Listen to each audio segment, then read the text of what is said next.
আসসালামু আলাইকুম রহমতুল্লাহি ওবরকাতুহু। সম্মানিত দর্শক, ইরান এবং আমেরিকার যে যুদ্ধ, এটি আপাতত ২ সপ্তাহের জন্য বিরতি চলছে। এ যুদ্ধ বিশ্বযুদ্ধে রূপান্তরিত হবে। এ যুদ্ধে আমেরিকা হুমকি দিয়েছিল যে তারা পুরো ইরানের সভ্যতা তছনছ করে দেবে। এবং এই যুদ্ধ যখন শুরু হলো, সারা দুনিয়ার যারা এক্সপার্ট, ওয়ার এক্সপার্ট, তারা সবাই এক বাক্যে বলার চেষ্টা করছিল যে এটা একটা অসম যুদ্ধ। ২৪ ঘন্টার মধ্যে, বড়জোর ৪৮ ঘন্টার মধ্যে ইরান তছনছ হয়ে যাবে। ইরানের নেতৃত্ব ভেঙে পড়বে, সেনাবাহিনী ভেঙে পড়বে এবং আমেরিকার যে মদতপুষ্ট বিভিন্ন সংগঠন আছে এবং মার্কিন ডিপ স্টেটের যে সকল এজেন্ট রয়েছে এবং তাদের পুতুল সরকার, রেজা শাহ পাহলভীর যে সন্তান, সেই পুতুল সরকারের প্রধান হওয়ার জন্য রেজা শাহ পাহলভীর পুত্র, তিনি প্লেনে করে এসে আবার ইরানে সেই রাজতন্ত্র কায়েম করবেন। এগুলো নিয়ে যখন খুব বেশি কথাবার্তা হচ্ছিল, তখন সারা দুনিয়াতে যারা ইসলামপ্রেমী মানুষ, যারা চায় যে মুসলমানরা মাথা উঁচু করে দাঁড়িয়ে থাকুক, যারা মহান আল্লাহ রাব্বুল আলামিনকে ভালোবাসেন, তাদের অন্তর খান খান হয়ে যাচ্ছিল। এমনিতেই মুসলমান সম্প্রদায় মধ্যপ্রাচ্যের যে সকল আমেরিকার এজেন্ট রয়েছে, দালাল রয়েছে, যারা আমেরিকাকে ব্যবহার করে সে সকল দেশকে রীতিমতো পাপের স্বর্গরাজ্য বানিয়ে ফেলেছে। মুসলমানদের হক নষ্ট করে তারা নিজেদের বৃত্ত এবং বিলাস, সেই বৃত্ত এবং বিলাসের বৈভব তৈরি করে ফেলেছে সারা পৃথিবীব্যাপী। তাদের অর্থ দ্বারা, তেল বিক্রির অর্থ দ্বারা, যে তেল আল্লাহ রাব্বুল আলামিন তাদেরকে দিয়েছেন, সেই তেল বিক্রির অর্থ দ্বারা তারা ক্যাসিনো কিনেছে, 7 স্টার হোটেল কিনেছে, ইউরোপ আমেরিকার যে বড় বড় পলো গ্রাউন্ড, বড় বড় খেলার যে ক্লাবগুলো রয়েছে, সেগুলো তারা কিনেছে। আর ইউরোপ আমেরিকা থেকে প্রতি বছর বিলিয়ন বিলিয়ন ডলার নয়, শত শত বিলিয়ন ডলারের অস্ত্র তারা কিনে কেবলমাত্র আমেরিকা এবং ইউরোপকে খুশি করার জন্য। তো এদের ইসলাম বিরোধী কর্মকাণ্ড, খোদা বিরোধী কর্মকাণ্ড, এগুলো দেখে মানুষ এদের সবাইকে সেই যে সীমার, কারবালার ময়দানের যে সীমার, কিংবা সীমারের যে বস ছিল ইয়াজিদ, তাদের সাথেও নিকৃষ্ট মনে করে। তো আমেরিকা যে যুদ্ধ করছিল ইরানের বিরুদ্ধে, সেই যুদ্ধে আমেরিকার সে সকল পোষা প্রাণীগুলো, তারা তাদের অর্থ, তাদের রাজভাণ্ডার সব কিছু উজাড় করে দেওয়া হয়েছিল ইরানকে মাটির সঙ্গে মিশিয়ে দেওয়ার জন্য। অন্যদিকে সারা দুনিয়ার মজলুম মুসলমান, মুমিন এবং মুত্তাকি, এরা সবাই ইরানের জন্য দোয়া করেছে। ইরান শিয়া নাকি সুন্নি নাকি কাদিয়ানি, এ সমস্ত চিন্তা আসেনি। একটা ঐতিহ্যবাহী মুসলিম রাষ্ট্র, সেই রাষ্ট্রের উপর জুলুম চলছে, এটা নিয়ে মানুষের মনে বেদনা ছিল। সেই বেদনার ধারাবাহিকতায় সারা দুনিয়া যে যাই বলুক না কেন, এই মানুষগুলো সবসময় দোয়া করেছে, সামাজিক মাধ্যমে তারা আওয়াজ তুলেছে এবং ইরানের বিজয় প্রার্থনা করেছে। আর ইরানের যে কোনো সফলতা দেখলে চিৎকার করে উল্লাসে তারা ফেটে পড়েছে। আর এই দলের মধ্যে বাংলাদেশে আমি ক্ষুদ্র পরিসরে হলেও সবসময় দাঁড়িয়েছিলাম এবং এখনও আছি। যুদ্ধবিরতি হয়েছে, ইরান বলছে এটি ইরানের বিজয়, আমিও বলছি এটি ইরানের বিজয়। এজন্য সবার আগে মহান আল্লাহ রাব্বুল আলামিনের কাছে কৃতজ্ঞতা জানাচ্ছি, আল্লাহকে ধন্যবাদ জানাচ্ছি এবং আপনাদের সবাইকে নিয়ে বলছি আলহামদুলিল্লাহ। আবার বলছি, আলহামদুলিল্লাহ, রব্বানা লাকাল হামদ, হামদান কাসীরান তয়্যিবান মুবারাকান। আবারও বলছি, সুবহানাল্লাহি আলহামদুলিল্লাহ, সুবহানাল্লাহি আলহামদুলিল্লাহ, লা ইলাহা ইল্লাল্লাহু আল্লাহু আকবার ওয়ালিল্লাহিল হামদ। লা ইলাহা ইল্লাল্লাহু ওয়াহদাহু লা শারীকা লাহু, লাহুল মুলকু ওয়া লাহুল হামদ ওয়া হুয়া ইউমীত ওয়া হুয়া আলা কুল্লি শাইইন কাদির। হে আল্লাহ, তুমি সারা দুনিয়ার মুসলমানদেরকে কবুল করো, ইরানকে কবুল করো। আমরা আমাদের কুকর্মের দ্বারা যে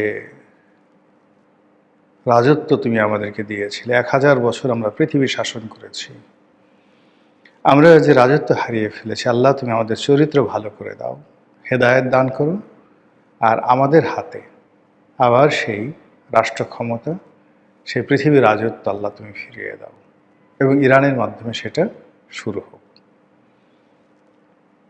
শৈশব থেকে আল্লাহর প্রতি আমার অসাধারণ বিশ্বাস।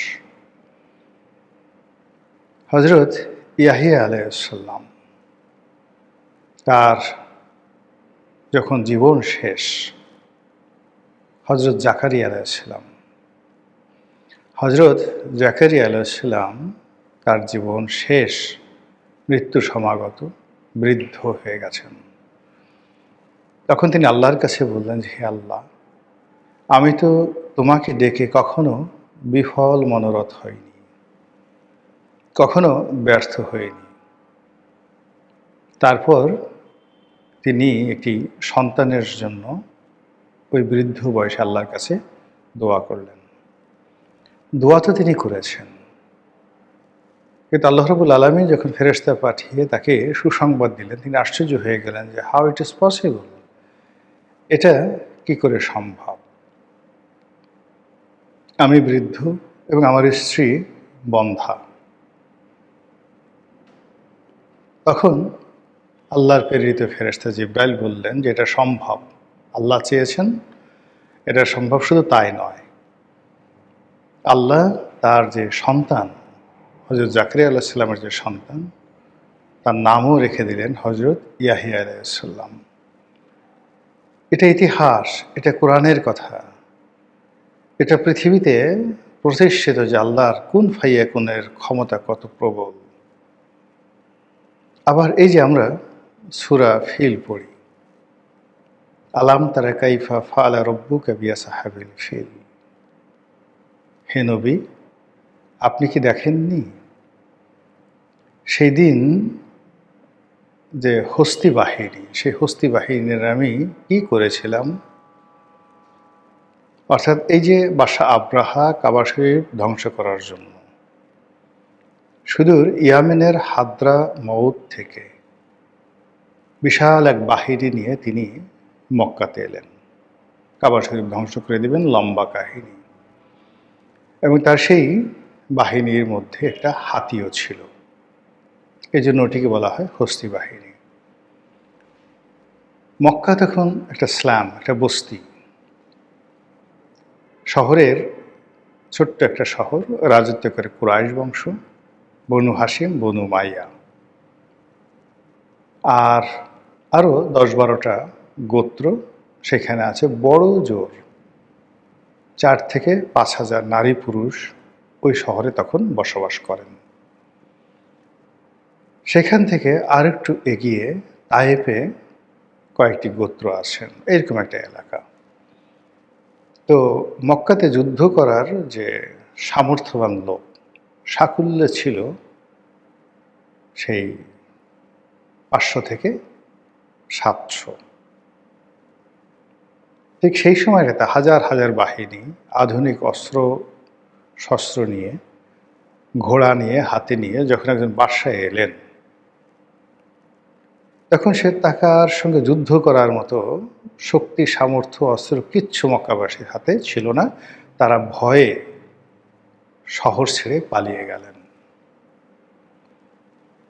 তো এই অবস্থাতে আব্রাহা অহংকারী হয়ে সে যখন বিনা বাধায় বাইতুল্লাহ শরীফ খানায়ে কাবা ধ্বংস করতে গেলেন, তখন হাজার হাজার আবাবিল পাখি আকাশে আসলো। ছোট ছোট পাখি, চড়াই পাখির মতো পাখি, এবং তারা মটরশুঁটির দানার মতো ছোট ছোট পাথর, সেই পাথর নিয়ে উড়তে থাকলো। এবং আব্রাহার যে সৈন্য এবং হাতি, সেই সৈন্য এবং হাতির মাথার উপর সেই পাথর তারা বর্ষণ করল। ইট ওয়াজ জাস্ট লাইক বুলেট। ওই পাথর তাদের মাথা দিয়ে শরীরের ভিতরে ঢুকে গেল এবং স্পট ডেথ সঙ্গে সঙ্গে। আজকের যে আধুনিক প্রযুক্তি তখন ছিল না। আপনাকে যদি একটি AK-47 দিয়ে আপনার মাথায় গুলি করা হয়, কিংবা ধরুন সবচেয়ে পাওয়ারফুল অস্ত্র দ্বারা 9mm যে পিস্তল রয়েছে, সেই পিস্তল দ্বারা একেবারে মাথার সঙ্গে ঠেকিয়ে যদি গুলি করা হয়, আপনার যে অবস্থা হবে ঠিক সেই অবস্থা আব্রাহার বাহিনী হলো। এবং সেই ঘটনা ঘটিয়ে আল্লাহ তার নবীকে জানিয়ে দিলেন। নবী তখন মাতৃগর্ভে। এই ঘটনা যখন ঘটে, নবী তখন মাতৃগর্ভে। আয়াত নাজিল করে আল্লাহ বলে দিলেন যে, হে নবী, আপনি কি দেখেননি? আলাম তারা কাইফা ফাআলা রাব্বুকা বিআসহাবিল ফিল, আপনি কি দেখেননি সেই দিন সেই হস্তি বাহিনীকে আমি কি করেছিলাম? একইভাবে অসংখ্য ঘটনা মানবজাতির ইতিহাসে ঘটেছে, যখন সারা পৃথিবীর মানুষ বলছে এটা একটা অসম যুদ্ধ, এবং মানুষ যখন বলেছে এখানে সম্ভব নয়, আল্লাহ রাব্বুল আলামিন সেই অসম্ভবকে সম্ভব করে দিয়েছেন। পৃথিবীর সবচেয়ে তাচ্ছিল্য যাকে করা হয় আর যাকে প্রবল পরাক্রান্ত মনে করা হয়, সেই তাচ্ছিল্য যাকে করেন তাকে দ্বারা প্রবল পরাক্রান্ত যে বাহিনী, মানুষ, গোত্র, সম্প্রদায়কে আল্লাহ ধ্বংস করে তিনি যেটি প্রমাণ করতে চান সেটা হলো তিনিই হলেন ওয়াহিদুল কাহ্হার। আজকের এই দিনটিতে বা এই সময়টিতে ইরান যুদ্ধে নিঃসন্দেহে ইরানের বীর সেনানী, ইরানের জনগণ, ইরানের বন্ধু রাষ্ট্রগুলো তারা গুরুত্বপূর্ণ ভূমিকা পালন করেছে। কিন্তু এগুলোর সঙ্গে সঙ্গে মহান আল্লাহ রাব্বুল আলামিনের যে একটা ডিজায়ার বা একটা ইচ্ছা ছিল, তার যে একটা সিদ্ধান্ত ছিল, এবং তিনি কিছু একটা করতে চেয়েছিলেন এই জমানাতে, ঠিক সেই জিনিসটি ইরানের এই যুদ্ধে ঘটে গেছে। মার্কিন যুক্তরাষ্ট্র আর দাঁড়াতে পারবে না। এরপর থেকে শুধু কেবল তাদের পতন পতন পতন। এই মধ্যপ্রাচ্য থেকে যে পতন শুরু হলো, এটা আর থামবে না। মুসলমানরা যে বিজয় লাভ করলো, যদি তারা শুকরগুজারি হয়, যদি তারা অত্যাচারী না হয়, যদি তারা ধর্মের প্রতি অবিচল থাকে, মহান আল্লাহ রাব্বুল আলামিন তাদের উপর যে নিয়ামত তিনি বর্ষণ করেছেন, এই নিয়ামতের সংখ্যা, মাত্রা, পরিমাণ বৃদ্ধি করে দেবেন। আবার শুকরিয়া আদায় করছি, আলহামদুলিল্লাহ। আবার শুকরিয়া আদায় করছি, আলহামদুলিল্লাহ রব্বানা লাকাল হামদ হামদান কাসিরান তয়্যিবান মুবারাকান ফীহি। আসসালামু আলাইকুম ওয়া রাহমাতুল্লাহি ওয়া বারাকাতুহু।